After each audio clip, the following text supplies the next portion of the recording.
mengenai perkembangan dan kemajuan pasukan bola sepak Indonesia kebelakangan ini. Dan saya rasa dengan visi yang ada dengan Presiden PSSI dia iaitu Erick Thohir, dan kita tengah tengok kebangkitan pasukan Garuda.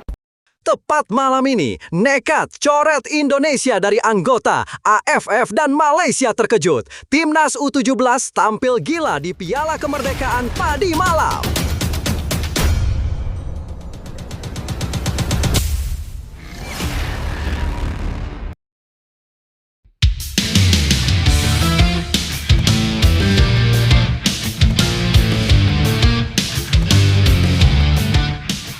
Tepat malam ini, nekat coret Indonesia dari anggota AFF dan Malaysia terkejut. Timnas U17 tampil gila di Piala Kemerdekaan padi malam. Kehebohan terjadi di dunia sepak bola Asia Tenggara setelah Timnas Indonesia U17 menunjukkan performa luar biasa di ajang Piala Kemerdekaan yang digelar tadi malam. Pertandingan ini menjadi sorotan bukan hanya karena aksi para pemain muda Garuda yang memukau, tetapi juga karena hubungannya dengan kontroversi sebelumnya antara AFF dan Indonesia. Sebelumnya, AFF (ASEAN Football Federation) sempat membuat keputusan yang memicu protes publik, di antaranya terkait pencoretan Indonesia dari anggota tertentu yang menimbulkan ketegangan. Didukung Malaysia, Malaysia pun sempat terlihat percaya diri. Tapi, Mimin minta tolong tonton video ini sampai selesai agar tidak ada kesalahpahaman yang terjadi. Dan tak bosan-bosan juga, tolong like dan share video ini ke media sosial kalian agar semua orang tahu apa yang sedang terjadi.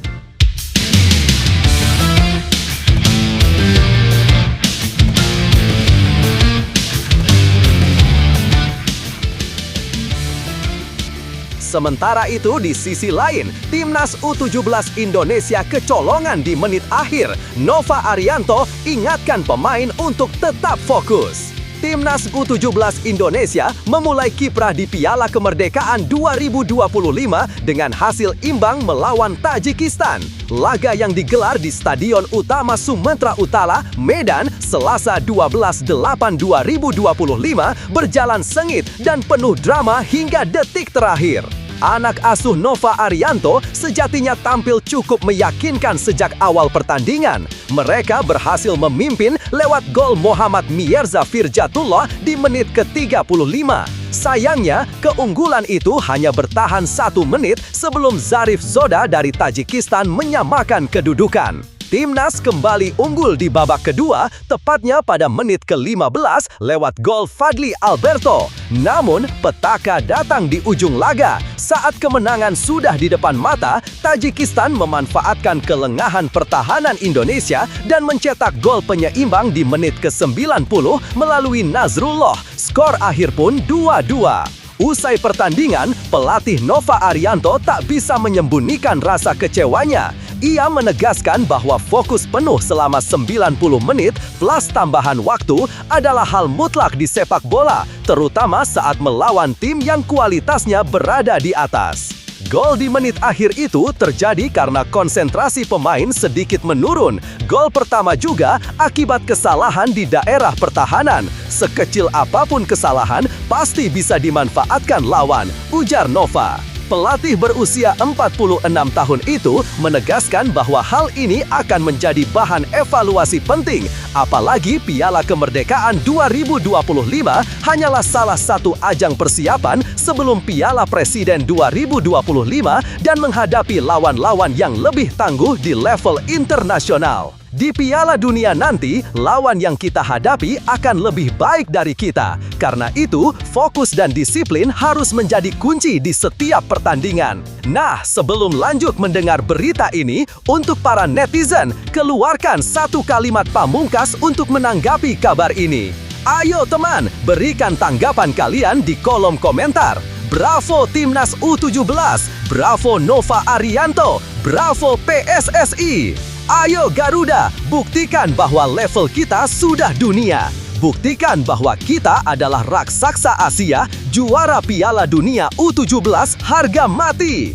Di sisi lain, jangan lupa juga satu kalimat khusus untuk seluruh jajaran pelatih Timnas Indonesia di semua kelompok umur yang sedang berusaha keras memajukan sepak bola Indonesia. Silakan tulis di kolom komentar. Ayo terbang tinggi Garuda!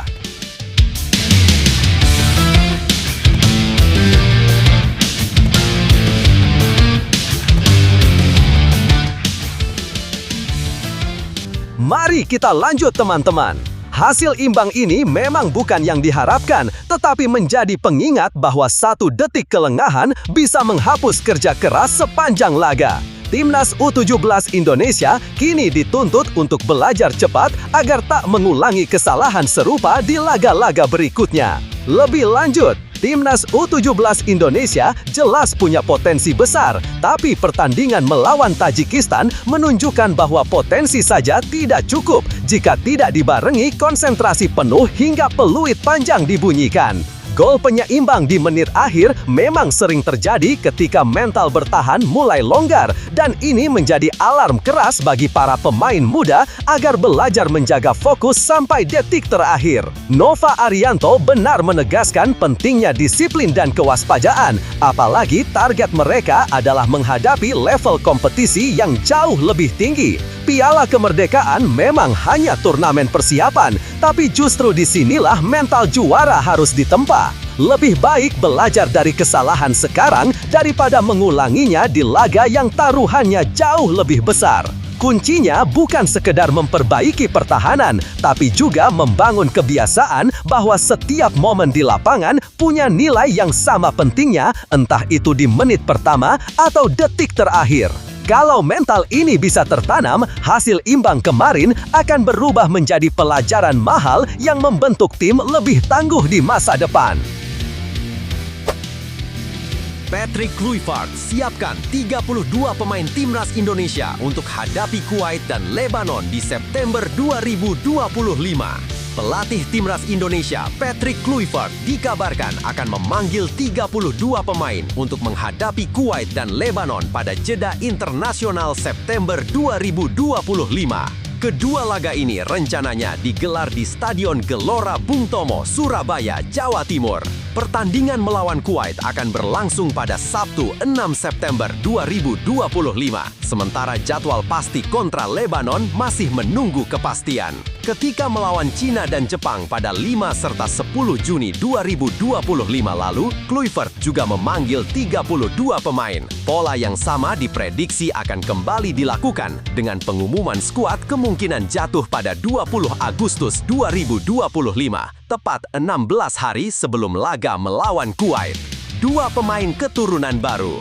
Selain Mauro Zylstra, PSSI tengah memproses naturalisasi 2 pemain keturunan yang berposisi sebagai penyerang, yakni Miliano Jonathans, FC Utrecht, dan Adrian Wibowo, Los Angeles FC.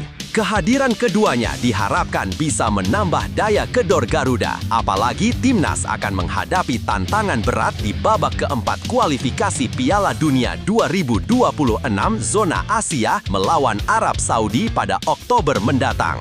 4 pemain mungkin absen.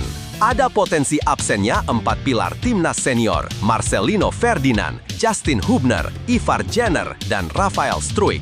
Mereka kemungkinan besar akan diprioritaskan membela timnas U23 yang pada bulan yang sama menjalani kualifikasi Piala Asia U23 2025 menghadapi Korea Selatan, Makau, dan Laos di grup J. Hanya juara grup yang berhak lolos otomatis ke Piala Asia U2026 sehingga tenaga mereka sangat dibutuhkan.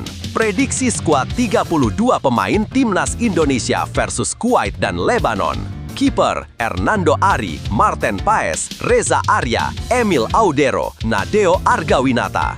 Back, Miss Hilgers, Jay Itzes, Jordi Amat, Rizky Rido, Sandy Walsh, Kevin Dix, Asnawi Mangkualam, Shane Patinama, Yanse Sayuri, Pratama Arhan, Kelvin Verdonk, Dean James. Gelandang, Tom Hai, Ricky Kambuaya, Joey Pelupesi, Nathan Joe Aaon, Yakob Sayuri, Eliano Reinders, Beckham Putra, Egy Maulana Fikri, Miliano Jonathans, Adrian Wibowo, Stefano Lillipali. Penyerang, Septian Bagaskara, Ramadan Sananta, Ragnar Oratmangon, Malik Rizaldi.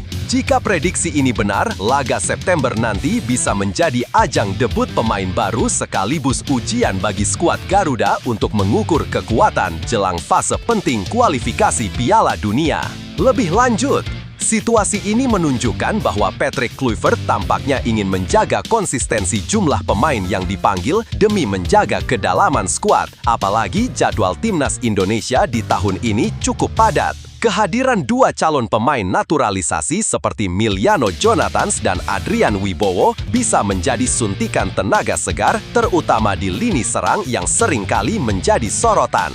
Namun, absennya 4 pemain pilar senior karena bentrok dengan agenda timnas U23 jelas menjadi tantangan tersendiri. Hal ini menguji kemampuan Kluivert dengan meracik strategi dengan komposisi yang mungkin belum sepenuhnya ideal. Di sisi lain, kesempatan ini juga bisa membuka ruang bagi pemain yang selama ini jarang mendapat menit bermain untuk membuktikan diri di level internasional. Jika semua bisa beradaptasi dengan cepat, laga melawan Kuwait dan Lebanon bukan hanya sekedar persiapan, tetapi juga momen penting untuk membangun chemistry sebelum menghadapi lawan berat di kualifikasi Piala Dunia. Perjalanan timnas Indonesia saat ini adalah bukti bahwa mimpi besar butuh proses panjang dan kerja keras tanpa henti. Setiap pemain, baik yang sudah lama membela Garuda maupun yang baru bergabung, punya kesempatan yang sama untuk menorehkan sejarah. Tidak masalah jika lawan terlihat lebih kuat di atas kertas karena semangat, disiplin, dan keyakinan bisa mengubah segalanya di lapangan. Setiap latihan adalah langkah menuju kemenangan dan setiap pertandingan adalah panggung untuk membuktikan bahwa Indonesia bisa bersaing di level tertinggi. Selama hati tetap satu, kerjasama terjaga, dan mental pantang menyerah terus menyala, tidak ada yang mustahil. Garuda akan selalu terbang tinggi jika semua percaya dan berjuang bersama. Bakam Timnas Indonesia, Justin Hubner, ungkap pengalaman pahit manis di dunia sepak bola. Pemain belakang Timnas Indonesia, Justin Hubner, membagikan kisah perjalanan karirnya yang penuh lika-liku. Pemain yang kini memperkuat Fortuna Sittard itu sempat digadang-gadang menjadi bintang masa depan skuad Garuda. Namanya mulai ramai dibicarakan sejak datang dengan status pemain Wolverhampton U21. Namun, impian untuk menembus tim utama Wolves tak pernah terwujud. Masa pinjaman ke klub Jepang Cerezo Osaka pun tidak berjalan sesuai harapan. Berbeda dengan perjalanan di level klub, pengalaman bersama Timnas Indonesia justru membawa perubahan besar dalam pandangannya terhadap sepak bola. Hubner mengaku terkesan dengan sambutan luar biasa dari para supporter Garuda. Kadang aku sendiri tak percaya, ujarnya kepada media Belanda NOS. Aku merasa hanya seperti anak biasa yang bermain bola. Tapi di sana, orang melihatku berbeda. Bahkan ada yang sampai menangis dan berlari mengejar hanya untuk berfoto. Meski baru berusia 21 tahun, perhatian publik yang begitu besar membuatnya harus belajar menerima kenyataan bahwa setiap gerak-geriknya menjadi sorotan. Ia membandingkan, di Eropa, status seperti itu hanya bisa diraih pemain besar Premier League. Namun, popularitas tak selalu menyenangkan. Hubner mengungkap bahwa ia sering menerima komentar negatif, bahkan ancaman di media sosial. Foto, pengikut, dan pengalaman indah itu sisi positifnya. Tapi aku juga dapat banyak kebencian online, termasuk ancaman kematian. Itu tidak normal, tapi aku mencoba tetap fokus pada dukungan positif yang datang, tegasnya. Bagi Hubner, semua pengalaman ini menjadi pelajaran berharga untuk menguatkan mental. Ia sadar perjalanan karirnya baru dimulai dan masih banyak tantangan menanti di depan. Lebih lanjut, situasi yang dialami Justin Hubner menunjukkan dua sisi kehidupan pesepak bola profesional. Di satu sisi, dukungan luar biasa dari supporter Timnas Indonesia bisa menjadi sumber motivasi dan kebanggaan. Kehadiran fans yang rela berlarian hanya untuk berfoto adalah bukti betapa besar cinta mereka terhadap pemain yang membela Garuda. Namun, di sisi lain, popularitas yang datang terlalu cepat juga membawa beban mental yang berat. Ancaman dan ujaran kebencian di media sosial menunjukkan bahwa eksposur publik tidak selalu berbanding lurus dengan penghargaan yang diterima. Hal ini bisa menjadi ujian kedewasaan bagi pemain muda seperti Hafner untuk tetap fokus, menjaga mental, dan tidak terjebak dalam tekanan dunia maya. Yang terpenting adalah bagaimana ia memanfaatkan dukungan positif sebagai energi sambil belajar mengabaikan hal-hal negatif yang tidak membangun. Karena pada akhirnya, performa di lapangan dan kontribusi nyata untuk timnas adalah hal yang akan menentukan legasi seorang pemain. Perjalanan yang sedang dijalani Justin Hafner adalah bukti bahwa setiap langkah menuju kesuksesan tidak selalu mulus. Dukungan yang besar adalah hadiah, sementara kritikan dan kebencian adalah ujian. Ingat, badai yang paling keras justru membentuk pelaut yang paling tangguh. Teruslah fokus pada tujuan, karena mereka yang percaya pada proses akan menuai hasil yang lebih indah. Biarkan dukungan menjadi bahan bakar, dan biarkan kebencian menjadi batu pijakan untuk melangkah lebih tinggi. Selama hati tetap mencintai apa yang dikerjakan, tidak ada rintangan yang benar-benar mampu menghentikan langkah. Saatnya, dukungan hentikan segala ancaman. Nantikan momen hebat di stadion. Efek Jay Idzes, Instagram Sassuolo meledak, pengikut tembus 400.000. Kedatangan bek andalan timnas Indonesia, Jay Idzes ke Sassuolo langsung memberikan dampak besar, bukan hanya di lapangan, tapi juga di dunia maya. Akun Instagram resmi klub Serie A Italia itu kini banjir pengikut baru. Hingga Senin pagi 11/8/2025 pukul 10 WIB, jumlah follower @Sassuolo Calcio sudah menembus angka 400.000. Lonjakan ini menjadi sorotan berbagai media, terutama karena peningkatannya terjadi dalam waktu singkat setelah pengumuman perekrutan Idzes. Jay Idzes resmi meninggalkan Venezia dan menandatangani kontrak permanen bersama Sassuolo pada Sabtu 9/8/2025. Nilai transfernya disebut mencapai 8 juta euro, sekitar 152 miliar, plus bonus jika tim berhasil lolos dari zona degradasi. Bek kelahiran Mierlo, Belanda itu akan menerima gaji sekitar 1,1 juta euro per musim, sekitar 20 miliar, dan terikat kontrak hingga 2029. Sejak hari pertama pengumuman, efeknya langsung terasa. Sassuolo mencatat penambahan lebih dari 90.000 follower hanya dalam 24 jam, melonjak dari 307.000 menjadi 400.000. Antusiasme pendukung Indonesia sangat terasa di kolom komentar dan interaksi media sosial klub. Hari pertama setelah pengumuman Kapten Timnas Indonesia Jay Idzes, akun resmi @Sassuolo Calcio mendapatkan lebih dari 90.000 pengikut baru, dari 307.000 menjadi 400.000. Tulis akun sepak bola @SeaSiaGol. Fans Indonesia benar-benar luar biasa, tambahnya. Pihak klub tentu berharap popularitas Idzes juga sejalan dengan kontribusinya di atas lapangan. Para penggemar kini menunggu debut sang bek bersama Sassuolo di Serie A musim 2025-2026. Lebih lanjut, fenomena melonjaknya pengikut Instagram Sassuolo setelah kedatangan Jay Idzes menunjukkan betapa besar pengaruh pemain ini bagi publik Indonesia. Dukungan supporter tanah air memang luar biasa, tidak hanya dalam bentuk sorakan di stadion, tetapi juga lewat interaksi di media sosial. Ini membuktikan bahwa transfer pemain tidak hanya berdampak pada aspek teknis tim, tapi juga pada nilai komersial dan exposure klub. Bagi Sassuolo, ini adalah kesempatan emas untuk memperluas basis fan internasional dan membangun hubungan dengan pasar Asia, khususnya Indonesia yang dikenal memiliki fanatisme sepak bola tinggi. Di sisi lain, bagi Jay Idzes, ini menjadi tanggung jawab besar untuk membuktikan bahwa kehadirannya bukan sekedar sensasi, tetapi juga mampu memberikan kontribusi signifikan di lapangan. Situasi ini juga memperlihatkan bahwa sepak bola modern sudah menjadi kombinasi antara prestasi, citra publik, dan interaksi digital. Popularitas pemain bisa menjadi aset strategis klub, apalagi jika diiringi performa gemilang yang membuat nama mereka semakin harum. Kisah Jay Idzes ini jadi pengingat bahwa kerja keras, dedikasi, dan keberanian untuk mengambil langkah baru bisa membuka peluang yang lebih besar dari yang kita bayangkan.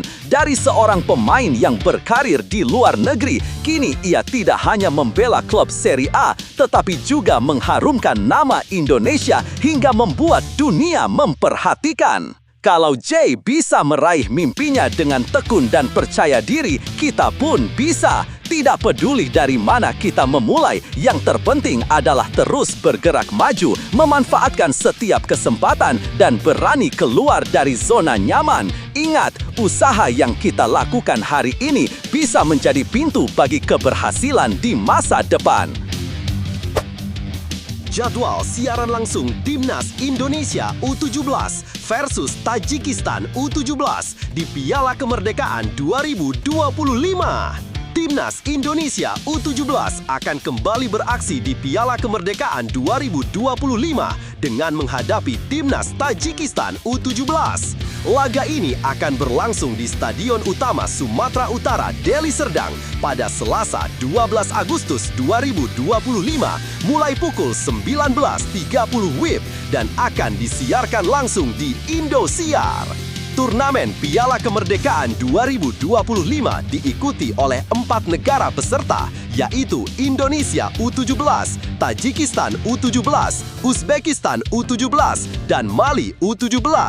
Format kompetisi menggunakan sistem round robin, di mana setiap tim akan saling bertemu dan tim dengan poin tertinggi akan keluar sebagai juara. Ajang ini juga menjadi persiapan penting bagi keempat tim yang seluruhnya akan tampil di Piala Dunia U17 di Qatar pada 3-27 November mendatang.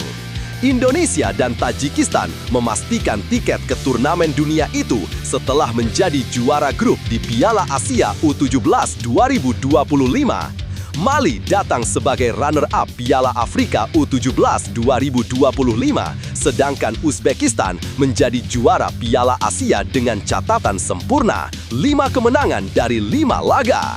Menariknya, Indonesia dan Tajikistan sama-sama pernah merasakan pahitnya kekalahan telak dari Korea Utara U17 di ajang Piala Asia U17 lalu. Tajikistan tumbang 0-3 di fase grup, sementara Indonesia kalah 0-6 di babak perempat final. Skuad Garuda Asia telah menjalani pemusatan latihan di Bali selama lebih dari sebulan sebelum tiba di Medan pada 8 Agustus 2025. Tim Tajikistan sendiri mendarat 2 hari kemudian. Dengan catatan sejarah tersebut, laga ini diprediksi akan berlangsung ketat. Keduanya tentu ingin memanfaatkan pertandingan ini untuk mengasah strategi sekaligus membuktikan diri jelang Piala Dunia nanti. Jadwal siaran langsung Indonesia U17 versus Tajikistan U17 Selasa 12 Agustus 2025 pukul 19.30 WIB. Lebih lanjut, pertemuan antara Timnas Indonesia U17 dan Tajikistan U17 di Piala Kemerdekaan 2025 punya nuansa menarik, bukan hanya karena status keduanya sebagai peserta Piala Dunia U17, tetapi juga karena latar belakang yang mirip. Kedua tim sama-sama datang dengan modal sebagai juara grup di Piala Asia U17 2025, namun sama-sama pernah merasakan kekalahan telak dari Korea Utara. Ini membuat pertandingan nanti bisa menjadi ajang pembuktian siapa yang lebih cepat bangkit dari hasil pahit tersebut. Piala Kemerdekaan 2025 sendiri terasa spesial karena menjadi wadah pemanasan bagi 4 tim yang akan berlaga di Qatar. Dengan lawan yang selevel dan sama-sama berambisi, setiap laga terasa seperti simulasi Piala Dunia. Indonesia yang baru menyelesaikan pemusatan latihan panjang di Bali seharusnya sudah matang secara fisik dan taktik. Di sisi lain, Tajikistan juga datang dengan kekuatan penuh. Dari segi psikologis, bermain di kandang tentu menjadi keuntungan besar bagi Indonesia. Dukungan supporter di stadion bisa menambah motivasi sekaligus memberi tekanan bagi lawan. Namun Tajikistan bukan tim yang mudah dihadapi, mengingat mereka memiliki gaya bermain disiplin dan fisik yang kuat. Laga ini kemungkinan akan menjadi tolak ukur penting bagi pelatih dan pemain untuk menilai sejauh mana kesiapan menghadapi turnamen dunia. Jika Indonesia mampu tampil dominan dan memanfaatkan peluang dengan baik, kemenangan akan menjadi modal kepercayaan diri yang sangat berharga. Kalau kamu mau, aku bisa lanjut bikin analisis gaya pra-pertandingan yang lebih tajam, membedah kekuatan dan kelemahan kedua tim sebelum laga. Itu bisa membuat gambaran pertandingannya lebih jelas. Pertandingan melawan Tajikistan U17 ini bukan sekedar soal menang atau kalah, tapi tentang menunjukkan siapa kita sebenarnya. Garuda Asia sudah berlatih keras, melewati keringat, lelah, dan ujian mental selama berminggu-minggu. Semua itu bukan untuk disia-siakan. Ingat, setiap pemain yang masuk ke lapangan membawa nama bangsa di dada. Ribuan pasang mata akan menatap, jutaan hati akan berdebar menunggu. Inilah kesempatan untuk membuktikan bahwa kerja keras tidak pernah mengkhianati hasil. Jangan takut pada lawan karena mereka hanya manusia seperti kita. Yang membedakan adalah keberanian untuk melangkah maju, percaya pada rekan setim, dan tidak menyerah meski keadaan sulit. Bermainlah dengan hati, fokus pada setiap detik, dan yakini bahwa dukungan dari tribun hingga rumah-rumah di seluruh Indonesia akan mengalir untuk kalian. Saat peluit akhir berbunyi, yang terpenting adalah kita sudah memberi segalanya di lapangan. Garuda Asia, terbanglah setinggi-tingginya, bawa kebanggaan untuk merah putih. Pelatih Irak klaim paham kekuatan dan titik lemah Timnas Indonesia. Timnas Irak tengah mempersiapkan diri untuk menghadapi Indonesia dan Arab Saudi pada babak keempat kualifikasi Piala Dunia 2026 yang akan berlangsung pada 8-14 Oktober mendatang. Pelatih Graham Arnold menunjukkan rasa percaya dirinya dengan menyatakan bahwa ia memahami betul peta kekuatan dan kelemahan kedua lawan tersebut.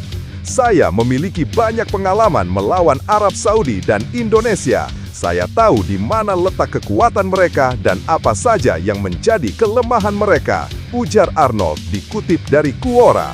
Arnold bukan sosok asing di sepak bola Asia. Saat masih menangani timnas Australia, ia kerap bersua dengan kedua negara tersebut, termasuk melawan Indonesia pada fase sebelumnya kualifikasi Piala Dunia 2026. Menurutnya, peluang Irak untuk kembali tampil di Piala Dunia setelah 40 tahun sangat terbuka. Ini saat yang tepat bagi kami untuk mewujudkan mimpi jutaan rakyat Irak.